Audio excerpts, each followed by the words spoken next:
Hi, Anna. Hi. How's it going? All good? Oh, can you hear me? I can, but you've kind of frozen a little bit Yeah. on screen. My computer's just having a good old think about Oh, just in the Teams app because I know sometimes when you go through the web link, it just doesn't sort of let you join breakout rooms and things like that. So I thought I'd yeah. the app, but if it won't load for me, I might have to go back out and come back in if that makes sense. Oh, yes. All good. Hi, Amalia. Hi, Lauren. Hello, Hi, hello. Connie. Hi, Connie. Oh, Fabulous. It's already recording, but I've set it so yeah, we can I can chop out a little chit chat at the beginning. FYI. how is everyone? Good. All good. I am frozen. We can hear you. I was about to ask if. Yeah, I think I might have to I think I tried to open the Teams app and my computer's like, hell no. Oh, Now it's just completely frozen. It's not working at all. I might. Oh, there you are. Oh, No, gone again. hear you. Oh, dear.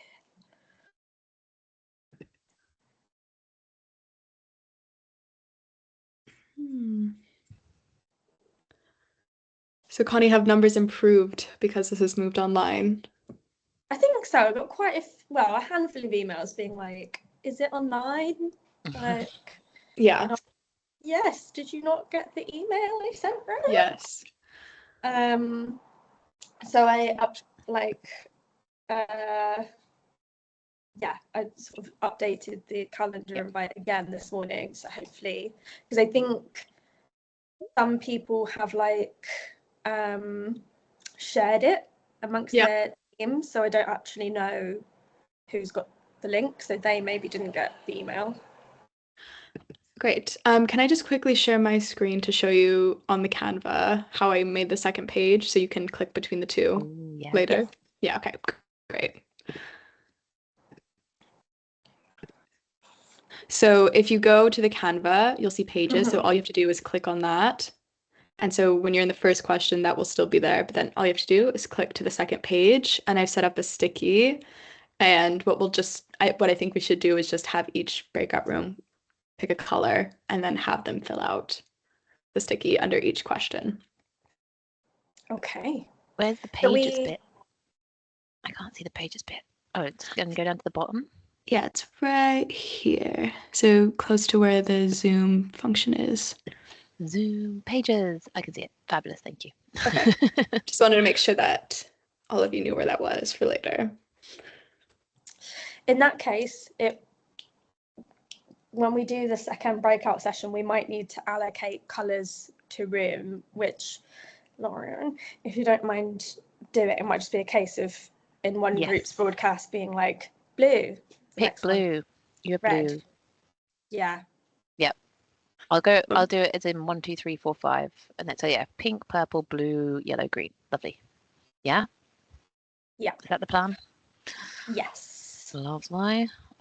Amalia, I might ask you to explain that again on the call. That's fine. Okay. Happy to do that. Cool.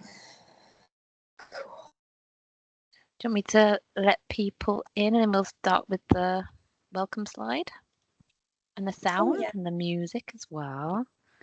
Gosh, we've got early birds. Love that. Putting everyone right. Okay. Let me share it now in advance. So it's all set up. You guys can let me know that you can see. Can you see? Yeah. Amazing. All right. I'm going to let everyone in then in that case, and I'm just going to go on mute for now.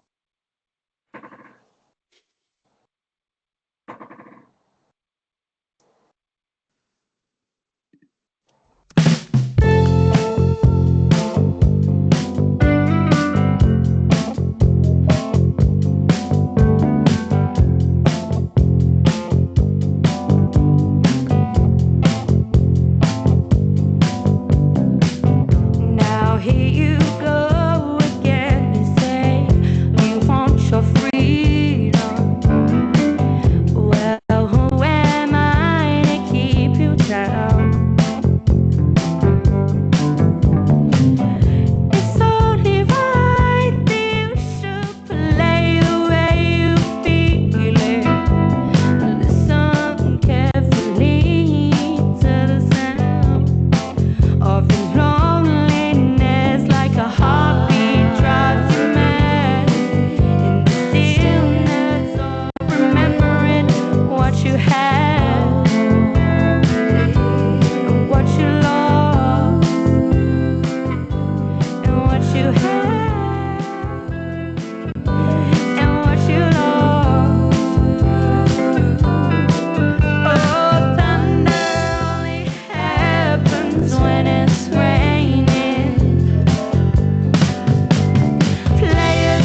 Hi everyone, I hope everyone's doing really well. Welcome to today's meeting.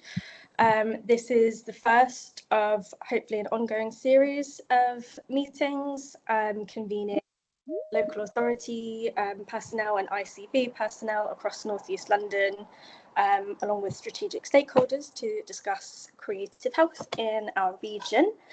I think we'll begin with a round of introductions oh yes, just to say we're recording the presentations of today's meeting, but we won't be recording sort of discussion and presentations. Slides and minutes will be shared at the end as well. So we've still got people coming in, good news. But I will kick us off with introductions. My name is Connie Rosewarne and I am Creative Health Associate for North East London Integrated Care Boards. And I work as I was part of an organisation called the National Centre for Creative Health. I'm now part of an organisation called London Arts and Health, which you'll hear all about. And I'm now going to hand over to my colleague Lauren Moy, because she's right next to me on my screen. If we go around and we just give our name, our role, and which part of North East London or beyond that we're working with. But Lauren, over to you. Hi everyone, nice to see you all. I'm Lauren Moy. I work at North East London Integrated Care Board with Connie, and I am the Senior Manager in the Health Inclusion and Improvement team that sits within the Strategy Directorate, and I work on personalisation and personalised care. If you hand it over, Lauren. I can indeed. Amalia, over to you. Hi everyone, my name is Amalia Restrepo. I am the research lead at London Arts and Health, and because we're a sector support organisation, we work all over London, so not just in North East London. And I will hand over to Ellie. Afternoon, I'm Ellie Hobart. I work for the North East London Integrated Care Board. I'm the Deputy Director of Health Improvement and Inclusion within the Strategy Department, and I will hand over to Lucy. Hi everybody, I'm Lucy McMenemy from Hackney's Culture Team, and I'm working very closely with various organisations in Hackney to develop creative health initiatives. Do you want to hand it over to someone on your screen, Lucy? Sorry, I'm going to hand over to Jane. Hi, I'm Jane Howard. I'm the Programme Manager at the National Centre for Creative Health. So not in London at all, down in Cornwall today, but working across England to try and embed creative health into the health and care system.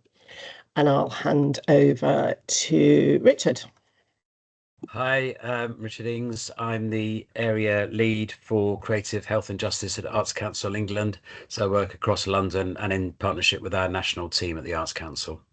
And I'll pass over to Matthew. Hi, I'm Matthew Cooper. I'm the Borough Engagement Officer at the GLA, working on creative health programmes across the capital. And I'll pass over to Anna. Hi everyone, I hope you can hear me. My computer really is allergic to Microsoft Teams. I'm very sorry. So if I seem a bit like I'm lagging or I'm struggling a bit, I apologise. I'm the CEO at London Arts and Health, and with Amalia, we are the sector support organisation in London, and we're also hosting Connie at the moment and helping to hold and develop her role. Oh, thanks, Lauren. And I'm going to hand over to Lewis. Thanks, Anna. Hi, my name's Lewis. I work in Waltham Forest as a cultural programming manager in the culture team. I deliver a range of programmes, but following the launch of our cultural action plan earlier this year, I have quite a big focus on creative health across the council and the borough. And I thoroughly enjoyed, by the way, the introduction with the Fleetwood Mac cover. That was lovely, as if only all meetings could start like that. I will hand over to Joe, also from Forest. Yeah, hi all. I'm Joe McDonnell. I'm the Director of Public Health at Waltham Forest, but also newly the culture team, including sort of Lewis, coming under my purview as well. So creative health is like the centre of the Venn diagram about my various areas of responsibility. So very excited to be here. And I will hand over to who hasn't gone yet. Paul, have you gone? No, thank you, Joe. Hi, everyone. Dr. Paul Galuli. I'm Chief Medical Officer at NHS North East London. I'm also an ambassador for the National Centre for Creative Health. Matt and I have been involved in a round table led by the Mayor's Office on looking at sustainability for creative health going forward, which we were at yesterday. And we were in the same group, with the same dropout group, so people are going to start talking, Matt. And I also and the Mayor's Cultural Leadership Board as well. I think, Catherine, have you gone yet? Thanks, Paul. I'm Catherine Boyd. I'm the Head of Arts, Parks and Events at Tower Hamlets. We were meant to host you today, so sorry I don't get to see you in person, and take you around our town hall, which used to be the Royal London Hospital, which some of you may be familiar with, which would have been quite fitting, really, but hopefully we'll welcome you on another day when it's not tube strikes. I'd be really interested to talk to Waltham Forest at some point separately about how that real integration of public health and culture within the council. That sounds very exciting. But anyway, I'm going to hand over to who hasn't gone, Teresa. Hi everyone, my name's Teresa Salami-Aru. I'm a consultant in public health at LBBD, London Borough of Barking and Dagenham. I've recently joined them. I lead on children's young people, but I have recently just come from East Sussex, where I led on creative health for 4 years. I worked very much towards embedding creativity in public health and developed a number of models in which we could actually do that. So yes, creative health is very close to my heart in terms of improving population health. Good to see you all this afternoon. Thank you.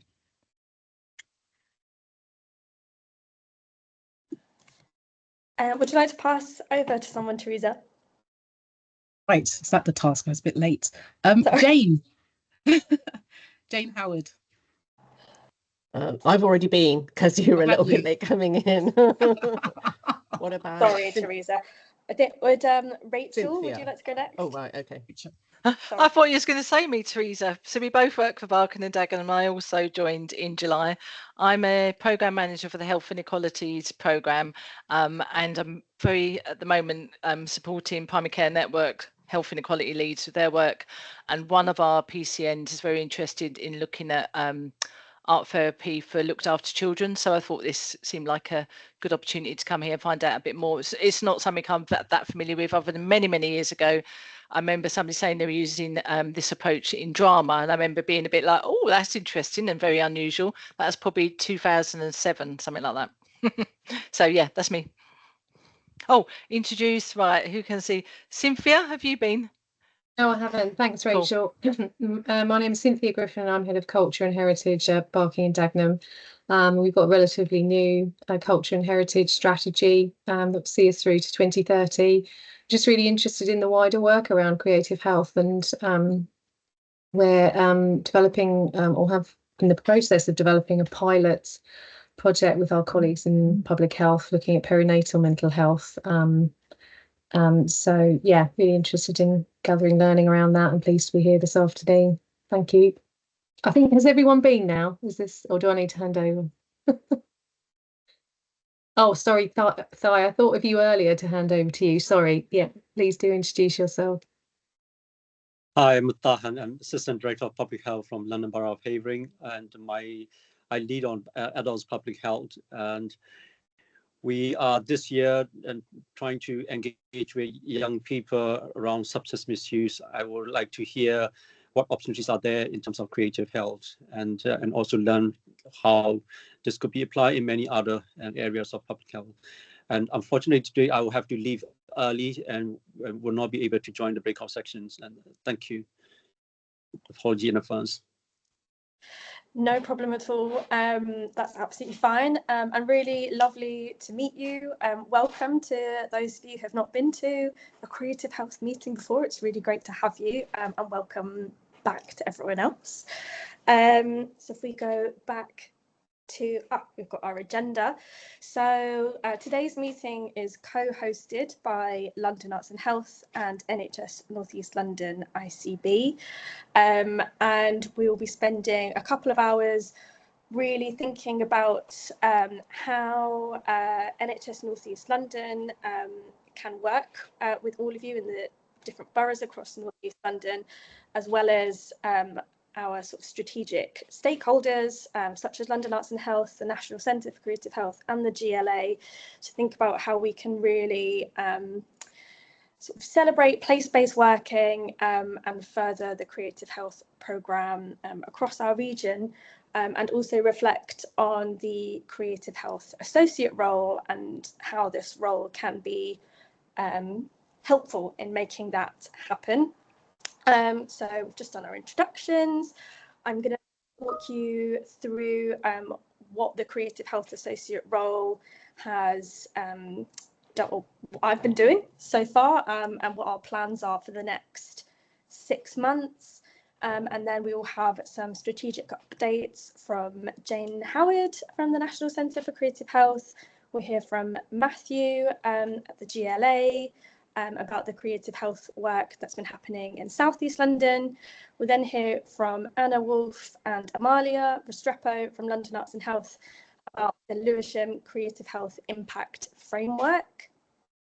We'll then hear from Dr. Paul Galuli, Ellie Hobart and Lauren Moy, who will provide an update on what's happening nationally in the NHS and also provide a North East London sort of picture of what's happening. And we will then go into groups for 10 minutes to explore what's happening in boroughs at the moment in terms of creative health. We'll have a 5-minute break at 3:25. We'll come back and we'll have a sort of further discussion about how we move forward together, again in breakout groups, and then in a whole group discussion, and then Anna will take us through some next steps as well. Okay. Yes, as Lauren's just said, welcome to those who have just joined.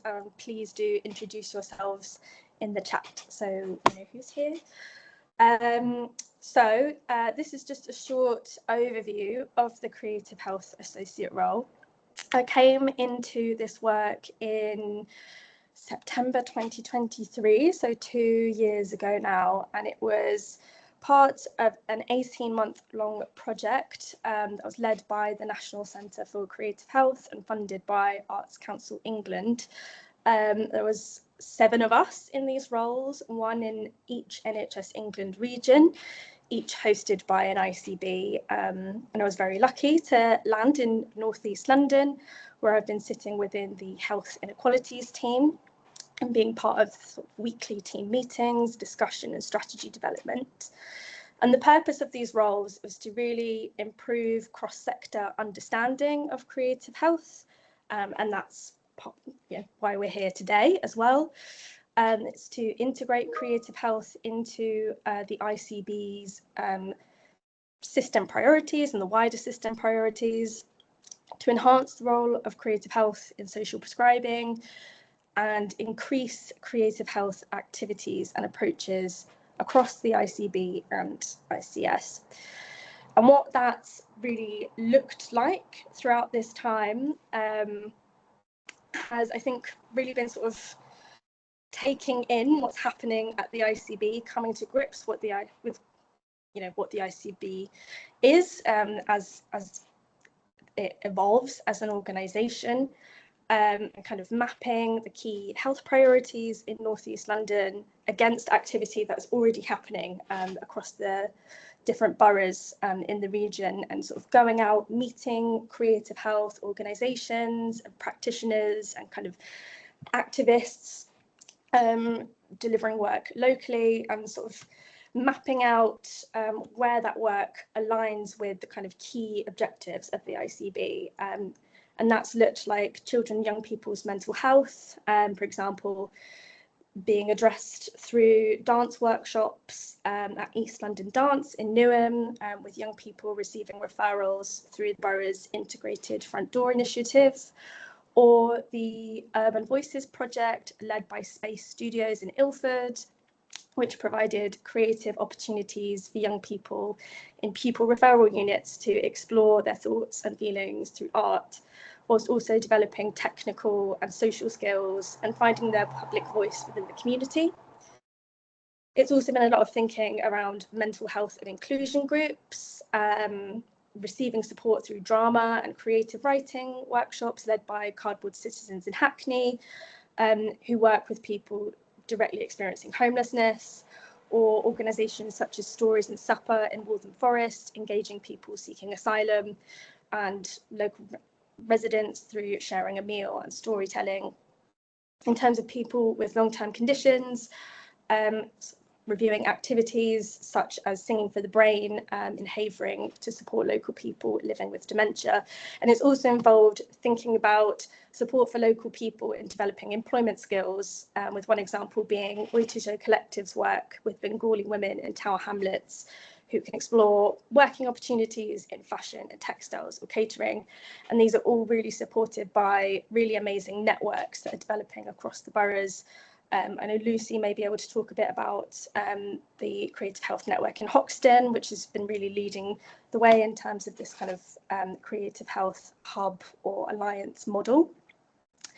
And then I've been advocating all of this work through webinars, workshops for staff at the ICB and across sort of different organisations, and building relationships across the system, connecting people to have conversations and hopefully make things happen.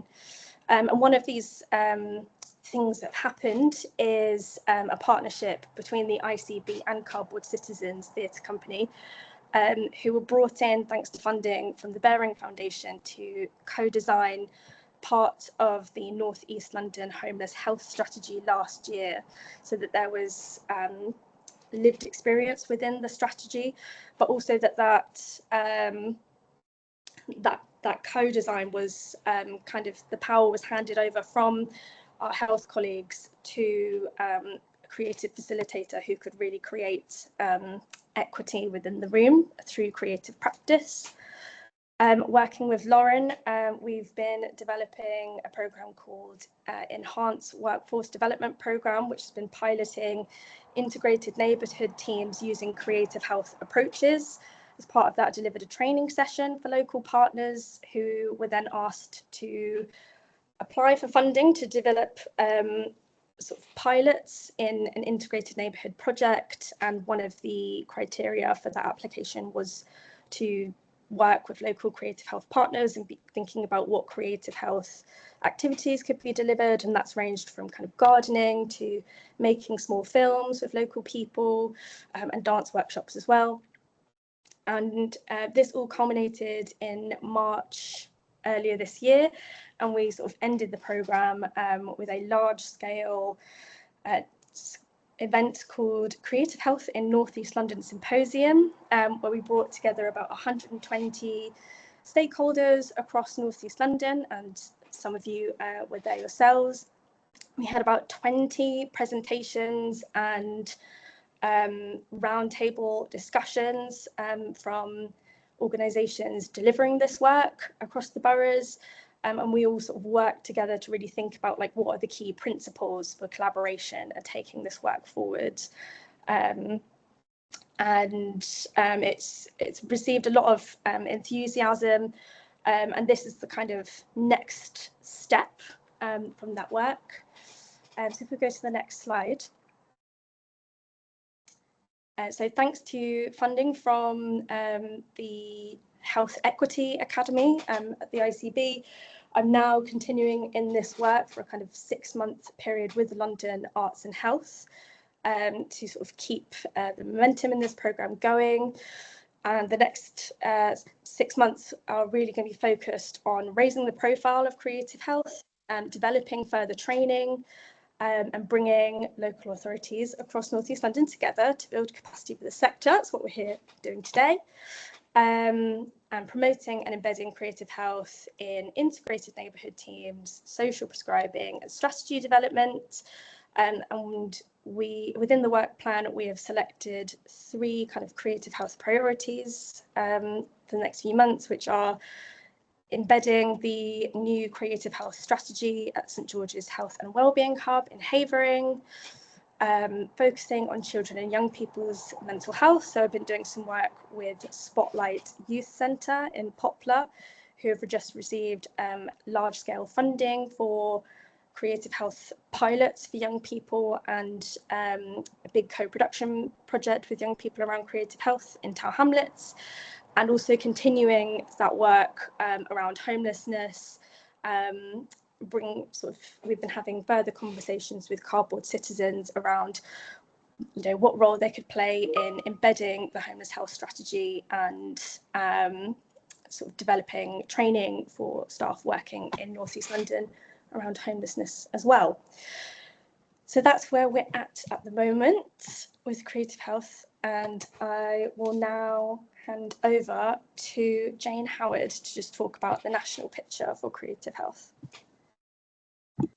Great, thanks, Connie. I don't have any slides, so you're just going to listen to me. I've got just a few minutes to talk to you about what we're doing nationally. So firstly, as Connie said, she was one of 7 associates that we had as part of our Creative Health Associates programme, which ran from July 2023 until the end of March this year, 2025. It was a sort of test and learn programme, really very much a learning programme. So our associates were each hosted in an ICB, one in each region, as Connie said, and they all came with different skills, experiences and backgrounds, a fantastic team, I say, with incredible complementary sort of skills and really passionate about this work. But that meant that they could learn from each other as well, and they also approached the roles differently, and they were located in different parts of the NHS as well in those ICBs. So we had a lot to learn from that. You know, where could we get the most traction, what approaches worked, you know, what could they learn from each other. So we've taken a pause from that program. That program finished at the end of March, and we've been reflecting on that, and we've got some external evaluation, which I'll mention in a moment. But I mean, the key achievements of the program really were really raising awareness of the potential for creative health. You know, this is a movement that's been growing, but over that 18 months, those associates between them made contact with over 1,500 people with whom they wouldn't have had, you know, there wouldn't have been conversations about creative health. And then they developed connections between those individuals and organisations with others, so to sort of take this work forward. So as those of you working in the NHS will know, I used to work there, so I can say this, you know, the NHS itself can be quite siloed. So sometimes it's about making connections across different parts of the NHS, but very much their role was about making those connections between the health sector, public health, the wider VCSE sector, and the creative and cultural sector. And so in plenty of places there's been networks established. This is an example of something in North East London that's come out of that programme, for example. They also, as Connie said, the homelessness work that she did was a sort of modelling of creative health approach to service redesign or improvement. And again, it was introducing colleagues to different ways of maybe approaching some of those challenges. So a huge amount of networking went on, and a real interest and a really great reception for the work. And again, those of you working in the NHS, you know, I don't need to tell you how challenging it's been and continues to be. But even with that, this work was getting a really good reception there.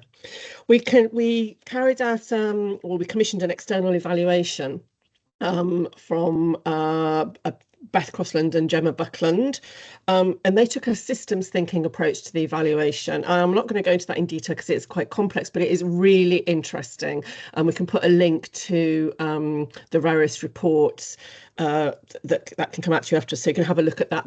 There's a report that's 5 pages, and there's one that's 100 pages, and there's one that's somewhere in the middle, so pick the one that you've got the time for.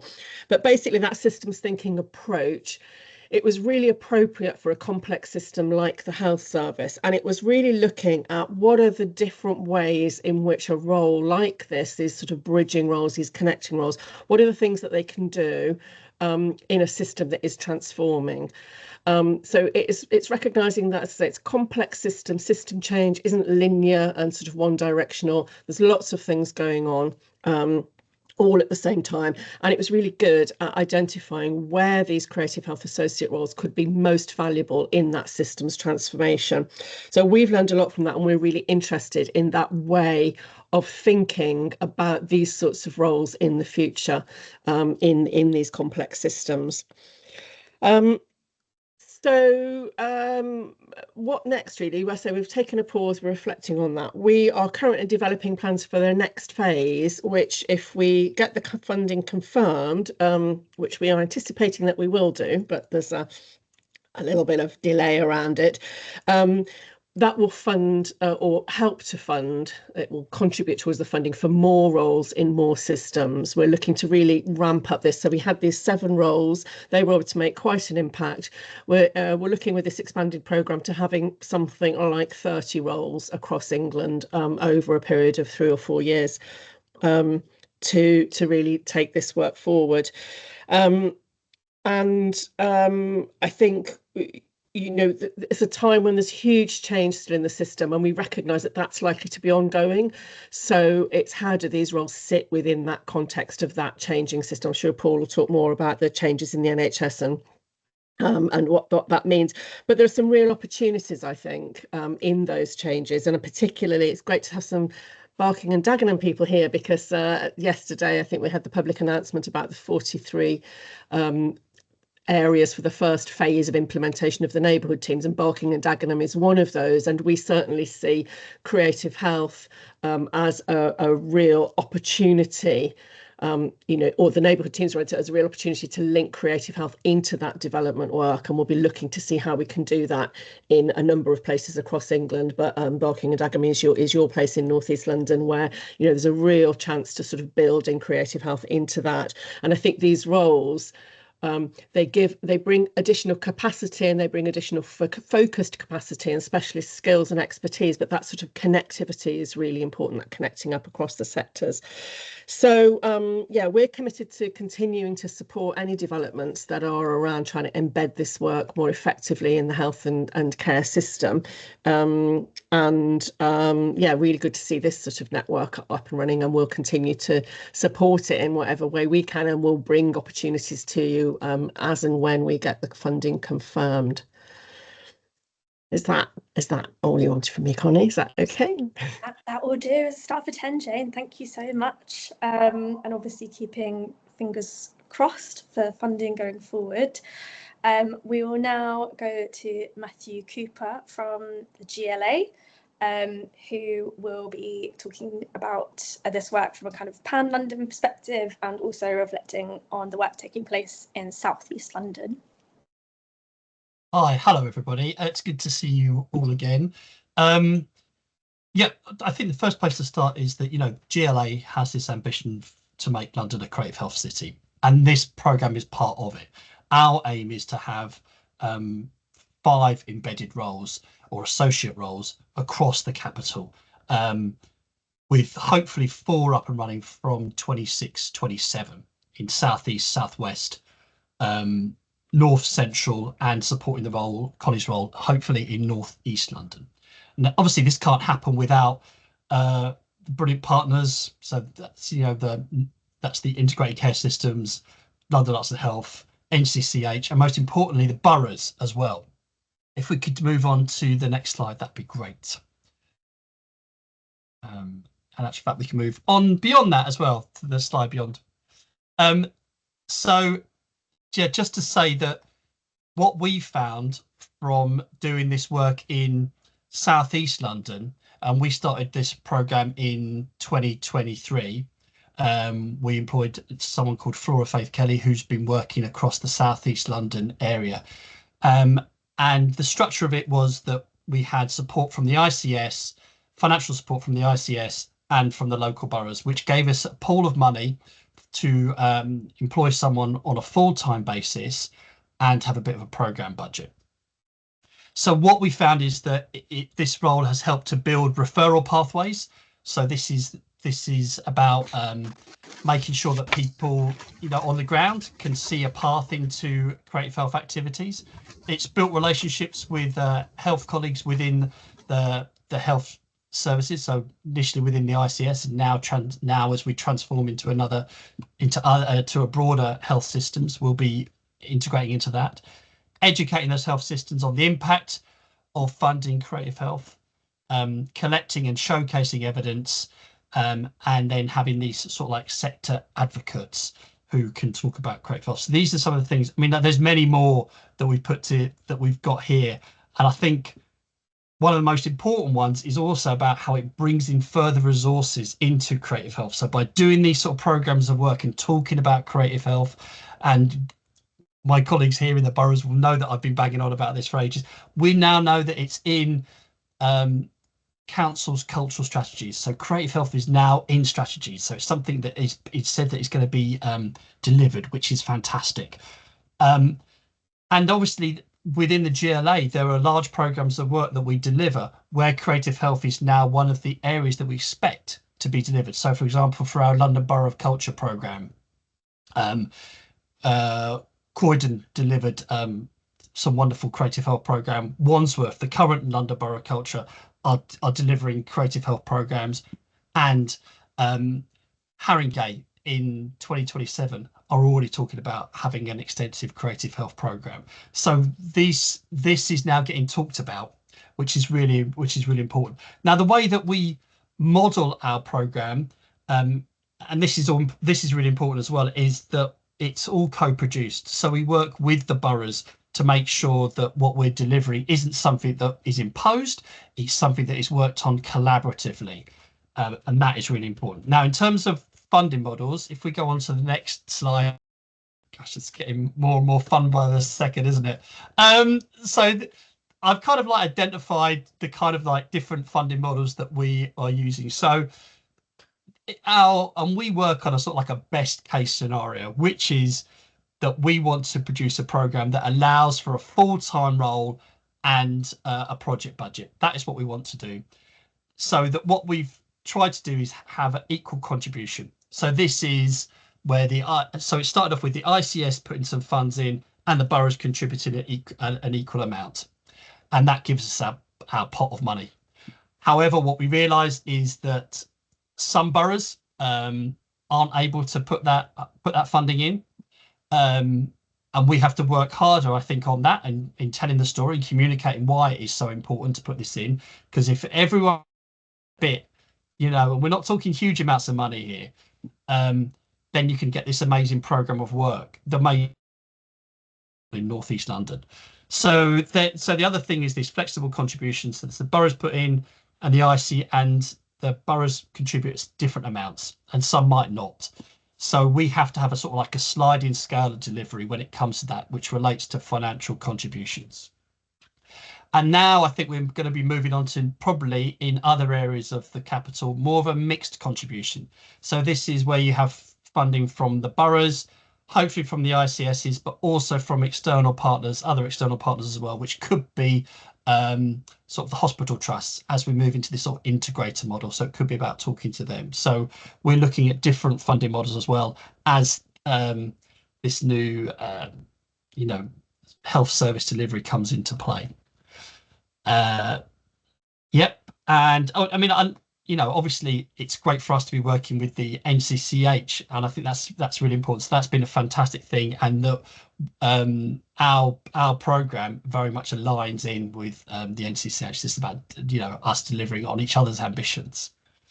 If we go on to the next slide, so you can kind of see here some examples of the impact that the role has had in South East London. So, working with different partners and being the conduit, Flora has managed to identify £150,000 for a programme with Queer Circle, which has been fantastic. We've managed to build up new relationships. So it's the first ever MOU signed between the South Bank and the ICB. We had a wonderful conference back in February, feels like forever ago, with over 200 people attending from different boroughs, and it created an amazing energy. And there's been these new hives of activity. So now we're seeing in boroughs where creative health wasn't even really talked about, we now have creative health networks in Bexley and Bromley, which is absolutely fantastic. But ultimately, the success of the programme is down to the support of partners, and particularly support of the boroughs. So yeah, and I guess the other thing that we're doing, just to lay on top of all of this, is that we are looking at the development of a creative health borough programme. So this is something that we're hoping to roll out towards the end of the year. So there'll be another slide and another presentation about that at another time. Hopefully that all helps. Thank you. Thank you, Matthew. We're now going to hear from Anna and Amalia about some of this work at borough level, going to Lewisham. Anna and Amalia, I'll hand over to you. Thank you so much, Connie, and to all the speakers so far. I know there's like a lot of dense information, but we will convene and send around all the slides and all the links that are kind of mentioned, so don't worry too much about taking notes. I thought I'd just reintroduce London Arts and Health, particularly for public health colleagues, if you're not aware of who we are. We are a sector support organisation. It's our 25th anniversary this year, so we've been around for a really long time, kind of helping the sector to grow and also monitoring and maintaining and feeding the sector, nourishing the sector. And we do that in a variety of different ways. We have an amazing National Festival of Creative Health, which takes place every May, called Creativity and Wellbeing Week. It's an excellent platform to showcase what you're up to in creative health. We have a big reach, we have a big platform for that festival, which is really kindly funded by the Arts Council. We also have a really well-trafficked website and newsletter. We're able to disseminate and reach lots of different networks with our comms, which is really useful. And particularly for colleagues here, we've got some quite useful strategic groups.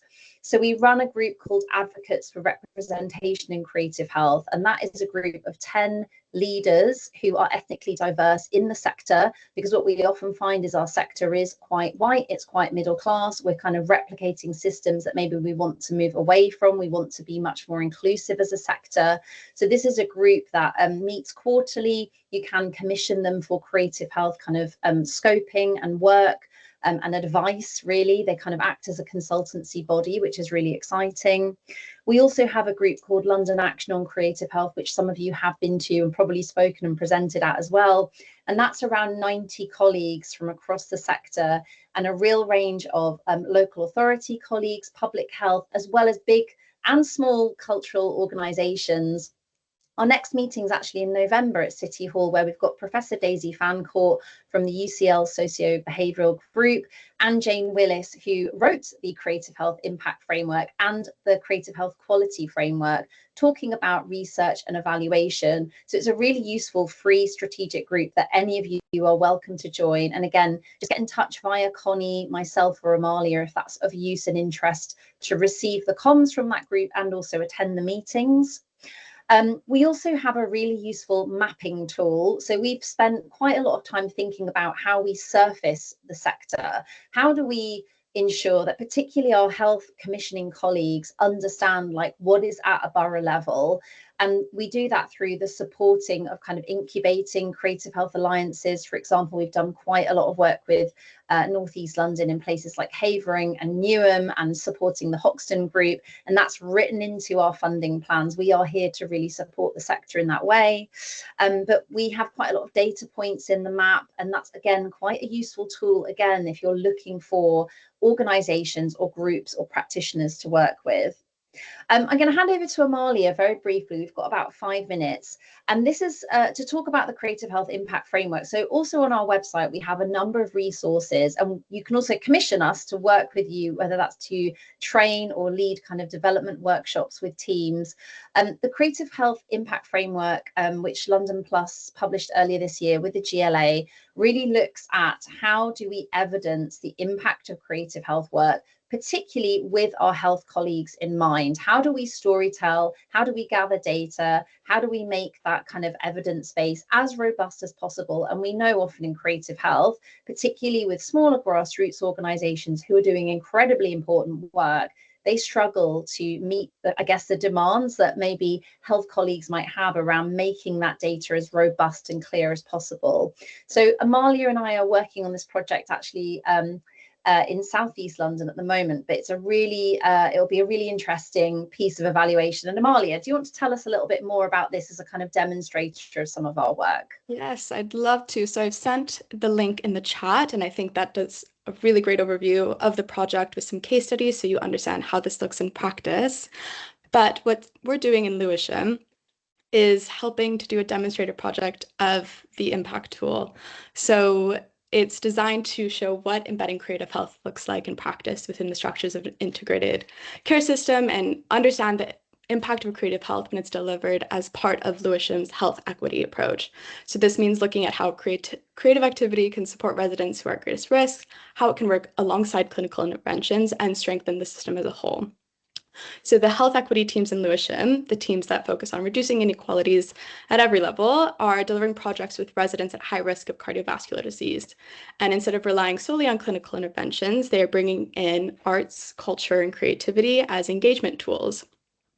These projects are being planned and evaluated using the Creative Health Impact Framework. So what we're doing at London Arts and Health is looking at this project as a whole, looking at how the impact framework is being used and then how it can be improved upon so this could be scaled across other boroughs in Southeast London.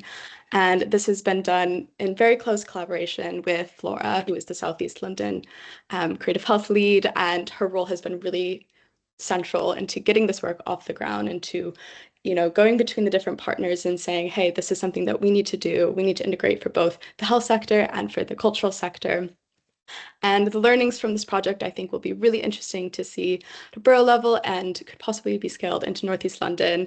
And hopefully Connie can help to do something similar like this. So yeah, have a look at the impact framework. I think it's a really useful tool for evaluation, especially if you're thinking about communicating impact from a small level up into the NHS and commissioner side of things. And like Anna said, we're really happy to answer questions about this. This is our bread and butter. We really understand this tool and how to implement this. And hopefully the findings from this project will help shape what this could look like in the future. So I'll leave it there for now and hand it back to Connie, but please do reach out if you have any other questions about this project. Thank you so much, Anna and Amalia. All of our contact details are at the end of this presentation, so you'll be able to get in touch with all of us after today's meeting. I will now hand over to Dr. Paul Galuli, Ellie Hobart and Lauren Moy to talk us through the potential of creative health in North East London and the current landscape of the health sector. And I'm pleased to say that we're actually running ahead of schedule. So we will have some time, well, we've already got some time for questions at the end of this, but we're going to have even more time for questions at the end of this. So that is good news. And I'll hand over to Paul. I'll start off, and apologies, I'm going to have to run at 3 o'clock because I've got another meeting I have to get to. But for those of you who've joined a bit later, my name is Dr. Paul Galuli. I'm Chief Medical Officer at NHS North East London. And my clinical background is I'm a consultant forensic psychiatrist, so I worked for 30 years in mental health. So the creative health stuff is no stranger to me, and we used it a lot in forensic mental health. What's happening in the NHS at the present time? Well, a lot, I think, would be the understatement. And the last year has been a bit of a roller coaster. So last year, ICBs were asked to reduce by 30%, which we subsequently did. This year, we've been told we have to reduce by 50%. That's 50% in our running costs and 50% in our staffing. We were told this in March. We got a rough idea of the model ICB and what they expect us to be, and that is moving the ICB into being a strategic commissioner, an all-round strategic commissioning, which I'm not going into in huge amount of detail, but it's not as wide as we were doing before. And we've got the blueprint for the ICB, and we're working to that, and we've got plans have been submitted to. The blueprint came out on the 6th of May, and we were asked to submit plans by the 30th of May and how we're going to make these savings. Those plans have been submitted and agreed. The only thing that's a problem now is, unfortunately, nobody had thought about the subsequent redundancy costs.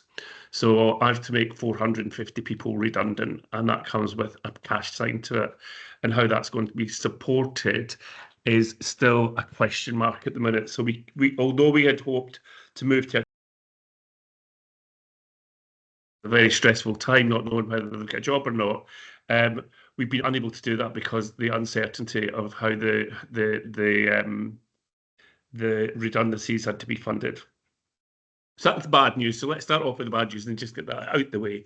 But I think the only thing I'd say about that is we have to just keep that in mind the whole time, because there's going to be a lot less people round about the ICB to do things. So there's going to be less of us going forward. The good news, the 10-year plan came out eventually, which we'd waited a long time for. I think there's a lot of good things in the 10-year plan, but I think from a creative health point of view, the main things in the 10-year plan that are really important are the three main shifts. So that's treatment to prevention, hospital to community, and analog to digital. And I think creative health has a role in each of those shifts. I've always been a great believer that creative health is not only a vehicle for therapeutic input on people who have illness, but creative health is also really useful for building resilience within our communities to prevent people from becoming ill in the first place.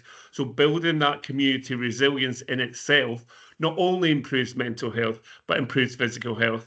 And the only one that you maybe missed, Connie, or whoever presented it first, was the Shapers programme as well, which is at King's, which looks into all the research that's been done. And somebody mentioned, I think somebody from Barking and Dagenham was talking about work with creative health and postnatal women. Shapers presented a lot of work that they'd done in that, the research round about that. And I think it was singing they done with postnatal women, singing lullabies to the babies, and how that really improved the mental state. So there's work done round about that. And if you need any contacts with it, let me send to me and we'll try and find out. And also moving out of the hospital and into the community. Again, if we're out in the community, how can we actually use creative health to help in that shift at the same time as well? And then lastly, from analog to digital, I think creative health also has a role, because it's not, creative health isn't just kind of the music, drama, and things that are face-to-face. Digital can be a real vehicle for creative health at the same time as well. So I think that's another thing we have to keep in our mind the whole time. And before I finish off, just well done, Barking and Dagenham, for winning the pilot award. I'm really excited to see what happens. And I had Maureen, the councillor, on a call previous today. I'm really excited to see what comes out of that pilot, because I think the rest of North East London is really going to build on your experience. I'm moving on. Am I moving on to Lauren or Ellie? I'm not too sure. Yes, Lauren and Ellie, over to you. Thank you, Paul. Thank you. So just to delve a bit more then into the 10-year plan, and then a bit of a focus on neighbourhoods. So as Paul was saying, that we had our 10-year plan published in July, and that really sets to aim to reinvent the health service. It was based on a wide and extensive engagement process, which engaged over 250,000 public staff and expert contributions. And really the key drivers for change that are articulated in that plan, and we're probably kind of well rehearsed with most of this, but public satisfaction decreasing in the NHS. We know that we've got the challenge that has been there for many years about increasing pressure due to an ageing population, with significant long-term conditions and widening levels of inequality across our populations. That's especially true in North East London. We know that the spend on the NHS is going up whilst productivity is going down. And we know that how people interface with the health service is antiquated and can take a long time. People are, using letters and having to wait on telephone queues. And we also know that there's been over the course of the last few years, a kind of centralisation of how we run the NHS, and a lack of devolving of power to frontline staff to enable them to make the decisions they need to make where it most counts.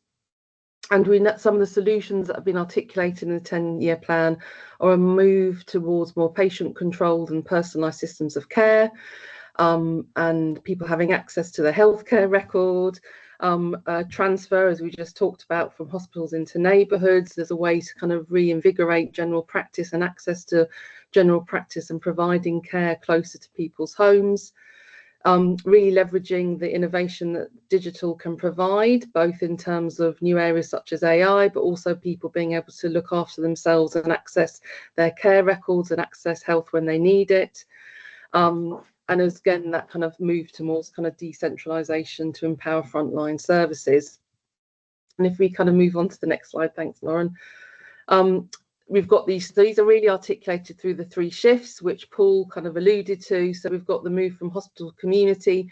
I'm not going to go into this too much detail because Lauren's going to discuss what that looks like for us in North East London, but again provides lots of opportunities for how we can work closer with our creative health colleagues around engaging communities, driving through areas such as prevention and so forth. So if we just move on, I'm not going to go into too much detail, but again the slides will be sent out afterwards.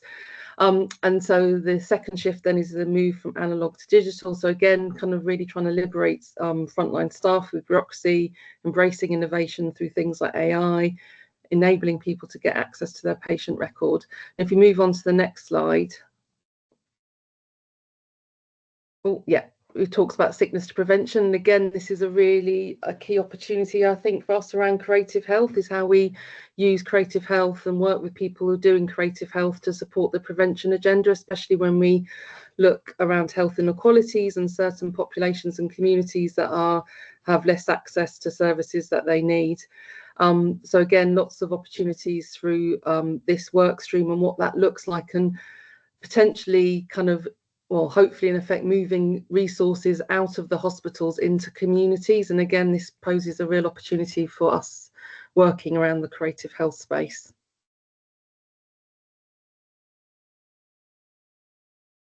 So if we move on to the kind of conversation around neighbourhoods, there's a kind of summary about what that looks like in the slide pack that will come out in a bit. Thank you, Ellie. All right, so just quickly talk to you about how we see neighbourhoods working in North East London. So a NEL vision for neighbourhood working has now been agreed, and that consists of the fact that everyone in North East London should be living in a neighbourhood which supports and actively contributes to their physical and mental health and well-being. And so we want to work with partners across the system, working closely with local neighbourhoods. So that's creating an environment in which a range of assets, facilities and services are available to enable local people to start, live and age well and healthily. So in terms of the vision, that's kind of looking at kind of the local geographic communities, make sure that things are coordinated and joined up, ensuring things are strengths-based, building on assets of individuals, families and the local community, having a culture of prevention in all interactions, using hyperlocal footprints to address the local need, targeting and seeking to reduce health inequalities. And I guess the kind of building blocks that we build that on is around the kind of data, so using data to target our resources and those most in need, building on existing integration work that's already in place, co-producing along the way with our communities, and recognising that this is very much a cultural change that will require new ways of working.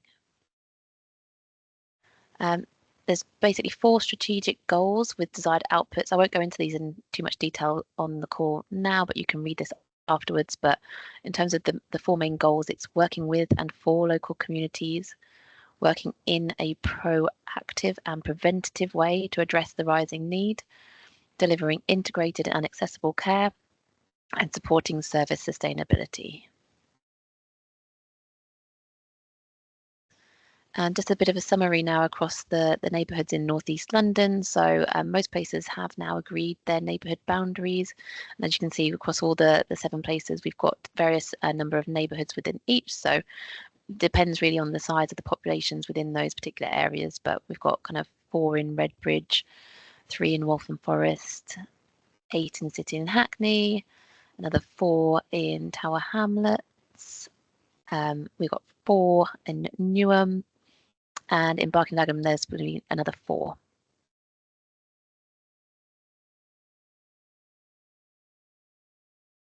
That's what we've got today. So I'll hand it over back to Connie. Thank you everyone. That was really a deep dive into the 10-year plan and neighbourhoods. We've now got a few minutes for everyone in the meeting to ask any questions from any of our speakers today. but it would also be a really good opportunity to ask anything about neighbourhoods and the 10-year plan and what's happening. Does anybody have any questions?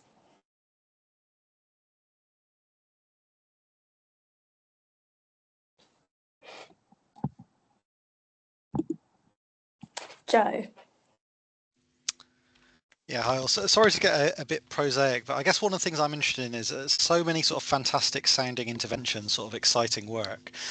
I guess, like, for me, one of the questions is always like, where is the resourcing for this being agreed? Because I think very aware as to sort of how tough the financial situation is across local authorities, across sort of ICBs. Obviously, spoken about like the asks in relation to sort of like running costs, but I know money which is sometimes seen as being sort of additional can be hard to do. Now, the health inequalities funding, which I know we've used within North East London, I think that was sort of made reference to, has been fantastic for allowing some of these more innovative projects to go forward. I guess I was just wondering, is it all from the health inequalities funding? Are there sort of other sources, and how do people sort of feel like that will be able to make the argument about that sort of at this time of sort of severe constriction on sort of like resourcing, even for interventions where the evidence shows like this could be not just cost effective but cost saving? Do you want me to have a go at that, Connie? I think point well made, Joe. I think it's the biggest problem. We had this discussion, Matt, in the mayoral roundtable yesterday. You know, creative health is always seen something as a luxury, as something that's like bells and bangles, something extra you put on. It's never seen as a basic, you know, as a basic thing. And it's how do we change that and change that round? Certainly, we've been doing some work with the mayor's office to try and think about how do we build in that sustainability. So we've had 3 workshops. Hopefully, the recommendations of that will come out in the next week or 2, and I think that gives us some ideas of how to do it. I think the other thing that we get put back the whole time is, where's the research? This is what I get back from the clinicians the whole time. Where's the research to show this? I mean, if you look at the all-party parliamentary report on creative health from 2017, it's a huge compendium of work that's been done that shows the evidence, not only in mental health but in physical health, for not only the primary preventative. I think is a wee bit more difficult because it's difficult to actually prove. But I think there's a lot of evidence already there. So that's the one we get caught up with the whole time. But I think we have to move the conversation into seeing it as something that's a basic need rather than a luxury. That would be my argument. Jane, do you want to come in? Oh, unless you have another question. Yeah, no, just to come in onto that, really. I think I mean, Paul's absolutely right. There is a wealth of evidence out there now. We don't need to keep reproving this. I mean, research is always important, but we don't need to keep reproving it. But I do think one of the things we're looking at NCCH is how do we put that evidence in a form that is really easily accessible for very busy, you know, time poor health and care professionals. How do we do it in a way that you know, is both you know, that's credible but also very accessible, and how does it speak very specifically as well, you know, very specifically to those particular clinical issues that people are concerned about. I think the biggest challenge with some of this, though, is that although we can demonstrate the impact, the pressure has been on in the last few years to make those saving, you know, to see that return on investment in year, and that is a really big ask. To say that we can shift and see that in year, I think is not sustainable. So there is, you know, it's not practical. So there is something around you know, having some sort of funding that enables us to invest over a period and see some return on investment over a longer period of time. And I don't know, you know, whether there'll be those opportunities within the neighbourhood programme to do that. I saw some mention of something like regional action zones, which sounded a little bit like health action zones. I was looking to see what those might be like and whether those might give some opportunities. But I think that is the real challenge. But, you know, it's really important that we continue with the research, but we don't need more research to demonstrate the effectiveness of this work. We probably need to communicate it more effectively. Yeah, I just want to jump in on both those. Thank you, Paul and Jay, because that's very concise. But that's it. The communication is the issue that we have. There's all the research out there. We know the benefits that it does. And also, I think the big thing to say is in the 10-year health plan, part of the big thing is around hospital, you know, to community. and we go into prevention. So so it's in there, and it's in a lot of cultural strategies as well. So we have to bear that. So these are things that people are looking to deliver. And when you start to talk to people, I mean, one example from Flora gave is when she went into Southeast London to the ICS and was talking there, people were saying to her, "Oh, what's this about? It's another sort of like new initiative sort of thing." And then she explained what he was doing and the impact of it. And people were, turned around. Their opinion was turned around like that. So it's these sort of stories that you have to realise that in actual fact, there is such a benefit to putting the funding into it. And the programme that we're looking to do, what we're looking to do here, we're asking for small pots of money for a huge return, and it brings the whole of your region together. Thank you, Matthew. Lorna, would you like to come in? Yes, thank you. Just picking up on Joe's point about resourcing, it's, I feel in Waltham Forest we'll have achieved it when we get commissioned to do things by our public health team and others. But it's almost like if there are 10 traditional ways of delivering mental health programs, which one of those can we prove that creative health is better than? Because people have got to stop doing something to release those resources to try creative health, rather than, as has been said, always looking at as an additional, how do we put it in that core set of options? But it's almost like having to prove it's better than one or more of the traditional approaches. And that's drawing on research probably wider than just the creative health research.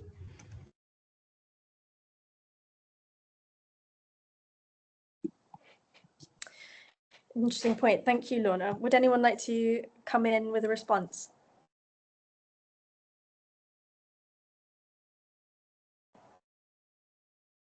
Jane, you look poised to unmute. Perhaps, yeah, I was just thinking. So, and I haven't got the reference right in front of me now, but we just this last week pulled together a piece of work. I think we're putting it out in a newsletter, in a briefing. But this was around a programme of work it looked at different interventions for respiratory disease, for example, and it was showing that out of a whole range of interventions, a creative health interventions, there was a singing for lung health one, was the second most effective and was the most cost effective, was the cheapest. So it's that sort of thing, I think. But it is still difficult to get people to stop doing what they've been doing. There's an investment. Again, I used to work in the NHS in public health. There was investment in a lot of things which actually there wasn't very much good evidence for, but they've been done for a really long time, and people sort of believe that they work, and so it's really difficult to take funding out of that. I hesitate to say this with those of you who are grappling with those NHS budgets, but one of the opportunities that a challenging financial environment gives us gives people in the NHS is to doing some of those things that are perhaps pretty unthinkable, and say, actually, we can't continue to do this. We need to do something different rather than just add on something. But it's easier said than done. I recognise that. So it sounds, at the risk of it seeming like I'm making a pun, it sounds like there's a culture shift happening there as well. I'm just conscious of time, but if we go to Anna and then Paul. Yeah, I just wanted to share, so that's really interesting about the reflection on changing kind of mental health programs and the delivery of those. We're part of a consortium in Southeast London again, which has been commissioned from the Maudsley charity. And so that's working with 2 NHS sort of mental health teams, looking really specifically at CYP mental health and kind of prevention before things become too serious, before you get to CAMHS waiting list, before you get to that kind of acute intervention. And that is, it's a £1 million project looking at essentially centering a kind of community-based creative health approach to mental health in an arts centre rather than in a clinical space. So the project runs for 3 years. It's literally just started, and we're kind of involved in some of the dissemination of the information about that project and the kind of research elements. So I do think, as Connie said, there's a kind of tide change. There are those projects, or those, I guess, NHS commissioners and funders who are willing to try that risk because it's not working, it's not functioning, it's not being cost effective, and actually trying this different creative health approach might do that. And actually the other thing anecdotally, I think going back, Joe, to your point, and I was just sort of pondering on this a bit and I couldn't quite think how to articulate it, but I think there is like a lot of opportunity in stepping into this space. And we saw this come up last week actually in Havering, where there's an opportunity for some funding from Amazon, which you would not really particularly think of as a great cultural funder or creative health funder, but they are doing through corporate social responsibility quite substantial funds for sort of investment at a borough level, thinking about particularly young people getting into creative sectors. And with the NCCH, we were kind of able to be part of, or to, you know, bring together some charities in Havering and Havering Changing, looking at how can we access some of this funding. So I think sometimes working in these ways, it kind of unlock different investment that might not be available within the NHS, but culture people are really innovative at finding those pots of money and making these things happen. A problem shared is a problem halved sometimes.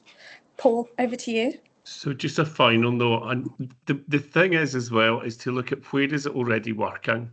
So that meeting, Anna, that you ran at Dulwich Picture Gallery, where we had perfect examples of the creative health group from Camden, who worked in the surgery in Kentish Town, the work that the Dulwich Picture Gallery is doing with the GP practice in Camberwell. Again, there's loads of stuff there already. The one that works in Kentish Town has been going, I think, for 17 years. So there's bits and pieces there that we've really got the good practice that's already there. It's how the difficult thing always with this, the NHS, is how do we spread it? If they can manage it in Kentish Town, how can we actually spread it around the rest of North Central London, the rest of North East London, and around the whole bit of North London? Because somewhere they're managing it differently. Sorry, I have to go. And just like that, he was gone. Thank you, Paul.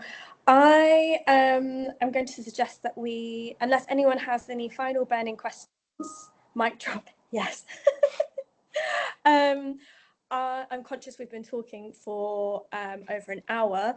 I suggest that we take a 5-minute comfort break now and come back at 15:15, where we are then going to do a bit of workshopping around what we've discussed today so far and think about what our next steps are.